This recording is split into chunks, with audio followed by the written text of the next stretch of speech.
zako buli omuwolinga okyala ABS Vision anti webanga otamwemukira buli sawa munako lwamukaga sawa 10 pa 11 tubera tukikwasaganya mpola mpola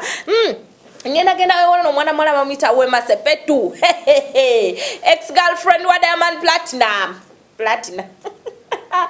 ye bawa Zari gwe tumugwe bulungi yabdeyo na revealing ensonga ze nagamba nti ye bachakwatagana bulungi ne ex we mbwera mbusimanyanga Zari tali developmento munera ye wabera no ex we munera wabera bogera ku business na simanyi which kind of business ze wabera bogerako nabyo nagamba nti neno deal ya perfume Diamond ya inako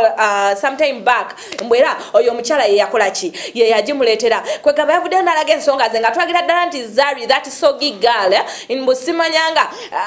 tali development mu bintu bya business siye muntu goyinza okukola ki okweteekako yagambye nti yena ex girlfriend we tebayinza kukola ki kwawukana kubanga ye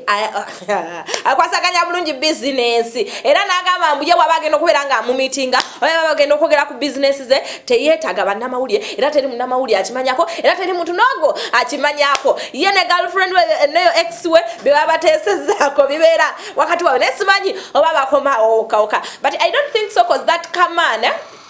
Manyi Diamond mwenda bobusajja bwe she's too short, too tiny kwegamba with that big border excessive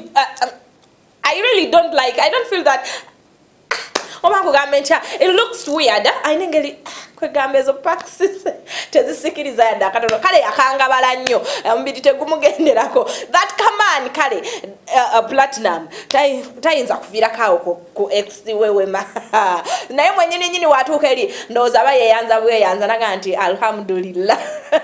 etengera cha Allah asudde aonembera nga mvude ngenda kubera nga ngenda kubamwita mukambi ya Cream Production Kemisarambu yasiba Hajaru no mwana Omali Hajaru na ino mima ina kaimba keyaka malokulanchinga bakaita ina kaimba keyaka malokulanchinga bakaita akasale Drake Matovu